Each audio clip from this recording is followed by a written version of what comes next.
Nu, čau, mīļie! Gribēju padalīties tagad gada noslēgumā ar, es nezinu, sauc to par vēlējumu, sauc to citādāk, bet ar to, kas man patreiz ir svarīgi.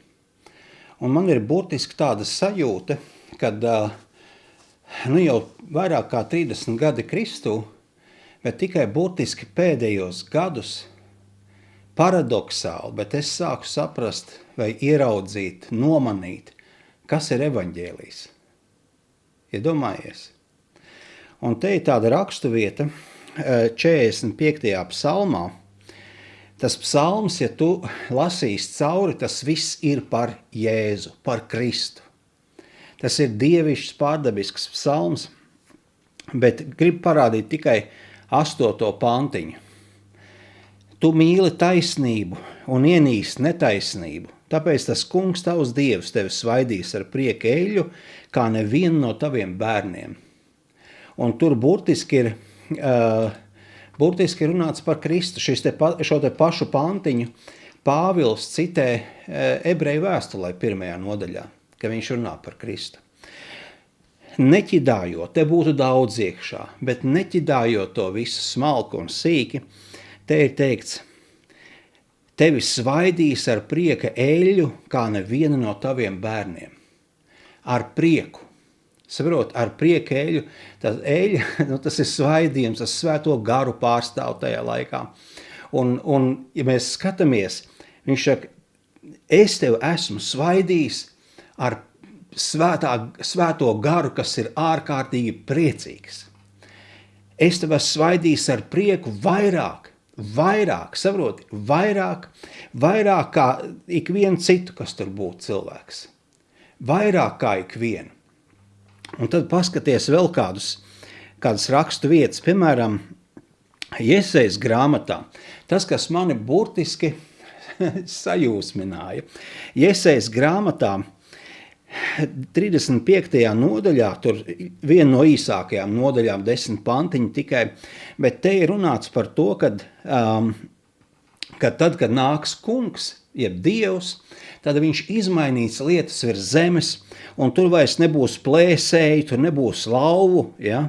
Un tā tālāk būs pilnīgs miers virs zemes, bet 10. pantā viņš saka, tā kunga atsabinātie pa to atgriezīsies mājās un ar gavilēm pārnāks Ciānā. Tā ir pestīšana. Ar gavilēm pārnāks Ciānā. Pārnāks atpakaļ. Pārnāks Ciānā. Kādā veidā? Nevis noskumuši. Ar gavilēm. Kā tev šķiet, kādas ir gaviles? Kādas ir gaviles? Ja tu atceries dažus gadus atpakaļ, kad mūsējie hokejā uzvarēja šo te medaļu, tās bija gaviles. Ja tu paskaties uz tiem cilvēkiem, kas skatījās to maču, es arī skatījos, tās bija gaviles. Un šeit cilvēki ar šādām gavilēm pārnāks Ciānā. Dievs to raksta, nevis es. Lai gan, dažreiz es domāju, ka man ir cits Dievs. Bet paskaties, kāds ir manējais. Mūžīgs prieks staros pār viņu galvām. Mūžīgs, nevis laicīgs, nevis uz brīdi, nevis sākumā. Mūžīgs prieks staros pār viņu galvām. Prieks un līksmība pildīs viņu sirdis. Prieks un līksmība. Prieks un līksmība. Tad, kad tev visu laiku ir prieks un līksmība, tad pretējais skumjas un bēdas aizies tiem seceni. Iedomājies situāciju. Tad, kad Dievs paņem savā kontrolē lietas, rezultāts ir vienā pantā, 3 reizes. Viņš saka prieks, prieks, prieks un vēl gaviles. Apbrīnojam. Paejam tālāk mazlietiņ. Jesejas grāmatā 51. nodaļā, 3. pantiņā. Jo tas kungs sajūt žēlastību pret Ciānu. Ievēro tas pats vārds. Tas kungs sajūt žēlastību pret Ciānu, žēlastību pret visām tās drupu kaudzēm. Toreiz Jeruzālem bija nopostīta. Viņš padarīs visu tās tūkstnešu kopu, par ko, ja to lasa līdzi, par ko viņš to padarīs. Tur nav teicis, ka viņš vienkārši uzcels atpakaļ torņus. Nē, viņš padarīs visu. Nevis mazliet, nevis stūrīti, viņš padarīs visu tās tūkstnešu kopu, viss, kas tur ir, visu to kopu viņš padarīs par ēdeni. Viņš padarīs par ēdeni. Un tās tūkstnesīgo klajumu par tā kunga dārzu. Tas ir tas pats, atcerieties, pirmajā Mūzes grāmatā, kad Dievs rada dārzu, kad viss ir radīts, zvaigznes un tā tālāk, viņš beigās stāda dārzu, ko mēs pazīstam kā ēdeni, un viņš tur ieliek cilvēku. Viņš neieliek cilvēku uz Marsa, kur nav ko elpot, viņš neieliek cilvēku uz Venēras, kur viņš sadegt uz momentu. Viņš viņu ieliek skaistā, izcilā tā kunga dārzā un nosauc šo vietu par ēdeni. Un tālāk skaties, kas tur rakstīts ir. Tad viņš šādi ar ciānu izrīkosies, ja? Padarīs to par ēdeni, visu to kopu. Tur radīsies kas? Kā jums šķiet, daudz darba? Tas ir tas, kā es agrāk lasīju. Tur radīsies darba bez gala. Bet te ir rakstīts, vārds saka, tur radīsies tad prieks un līksmība. Prieks un līksmība. Šo dārzu neiestādīja cilvēks. To izdarīja Dievs. Un tad, kad Dieva rokraksts ir, viena no lietām, kas to raksturo, tur ir prieks un līksmība. Tur atskanēs pateicības un slavas dziesmas. Iedomājies, ēdenē. Un tagad, kad es iedomājos Ādamu, tad tā nebija darba nometne. Es kādreiz to iespējams tā redzēju, kad viņam tagad tas uzdevums tur pakļaut zemi, un viņš no rīt līdz vakaram kaplē, stāda kociņus, stāda dārziņus, Ieva tur nāk ar leikānu visu laiku un burkānu saudzē vēl nesko. Viņiem taču uzdevums piepildīt zemi. Dažkārt mēs sevi to ēdeni pataisam par tādu cilvēku, nezinu, kaut kādu darba nometni, kur darbs dara brīvu, saprotiet? Nekas jau nav mainījies. Mēs sakam, ka esam pret šo saukli, bet patiesībā mēs nereti redzam kristietību šādu. Darbs dara brīvu. Tas ir abrīnojami. Bet Dievs, Bet Dievs saka, tur ēdenē ir prieks un līksmība. Un es iedomājos Ādamu, kas staigāja riņķī, un viņš bija priecīgs. Viņš bija ārkārtīgi priecīgs. Un tad mēs lasām, ka Dievs tur nāca dārza vēsumā. Dievs nenāca, lai atprasītu, cik tu esi padarījis. Dievs nenāca. Dievs nāca, lai piedalītos līksmībā, lai piedalītos priekā. Un tālāk, cita rakstu vieta. Ja mēs atceramies Dāvidu, un tur ir 51. psalmā, 12. pantiņā, bet jāsaka, negluži tā, te latviski ir iztulkot viena nianse. Šeit ir teikts, radi manī, ak, Dievs šķīstu sirdi un atjauno manī pastāvīgu garu. Rekur izlasīšu no cita bībeles tulkojuma, šo te pašu, angļu valodā. Atjauno manī vai attiecībā uz mani pestīšanas prieku,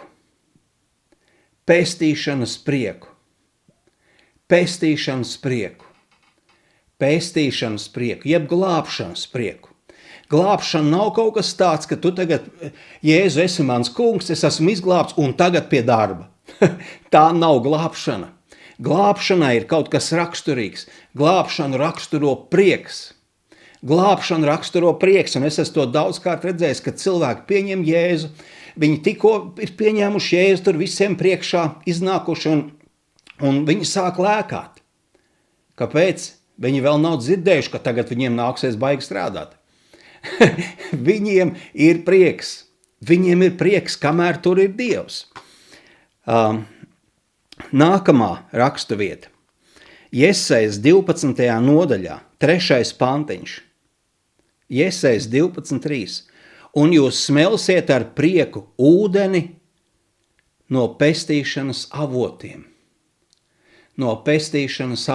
Ievēro kaut ko Dieva raksturā, kas raksturo Dievu. Jūs smelsiet ar prieku.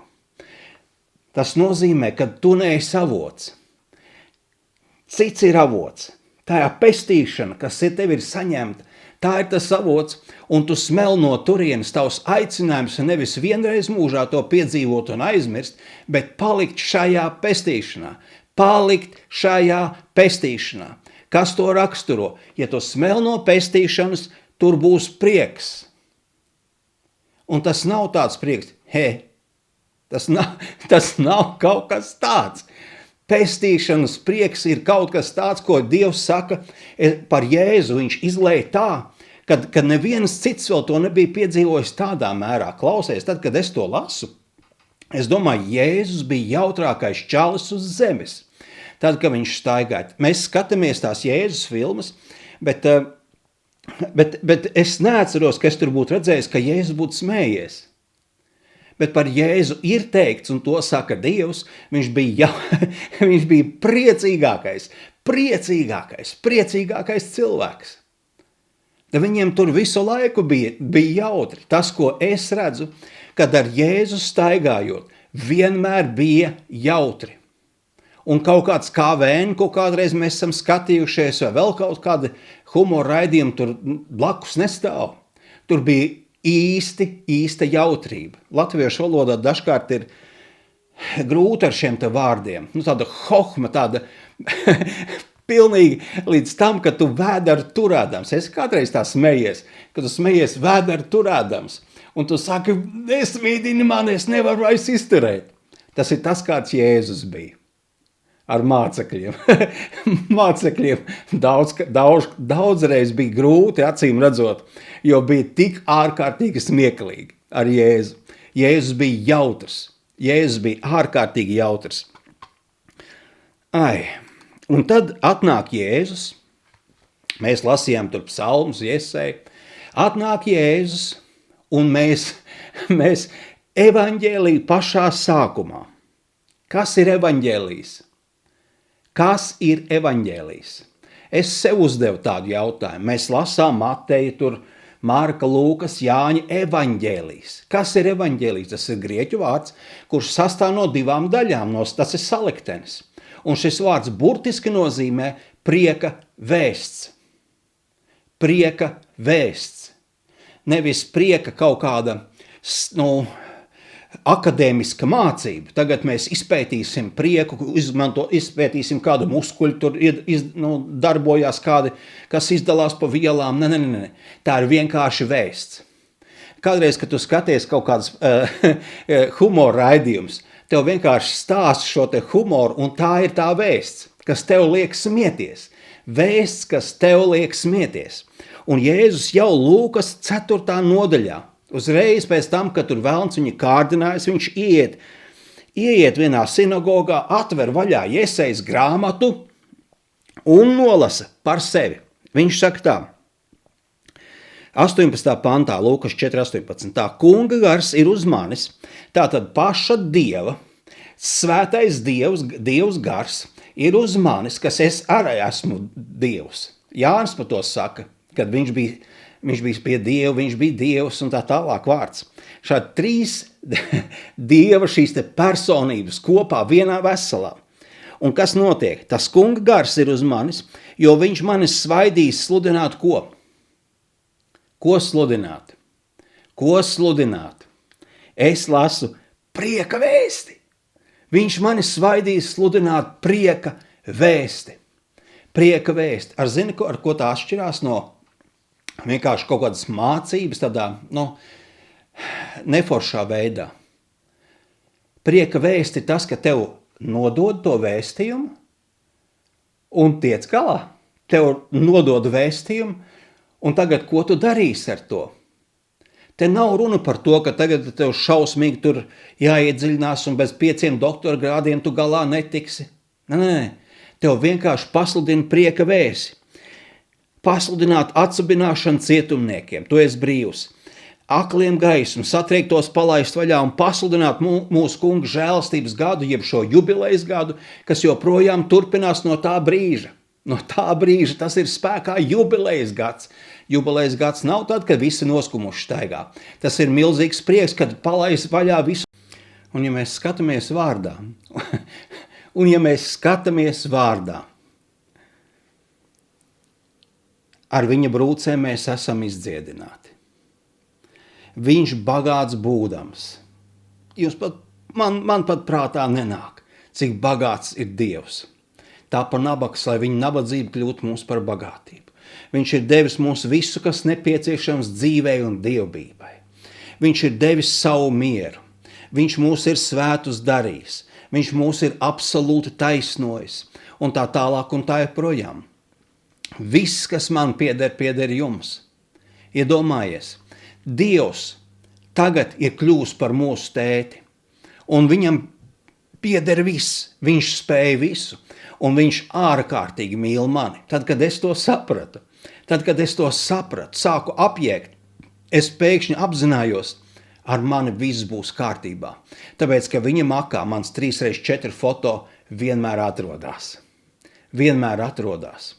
Tad, kad es sāku šo apjēgt, tad, kad es sāku apjēgt evaņģēliju, manas lūkšanas mainījās. Es, protams, ir reiz, kad es saku, tēt, es gribu, lai ir tā, Jēzus vārdā, vai es prasu tev to un to. Bet kas notika? Mūsu sarunas, tas, ko mēs dažkārt saucam par lūkšanu laiku, patiesībā tas ir mans laiks ar Dievu, ko es pavadu. Zini, kas notiek? Mēs ar viņu ārkārtīgi daudz smejamies. Vienkārši smejamies. Un man ir sajūta, ka es sāku iekāpt evaņģēlijā. Dievs ir tik labs! Juhu! Lai tev ir kolosāls 26. gads ar evaņģēliju.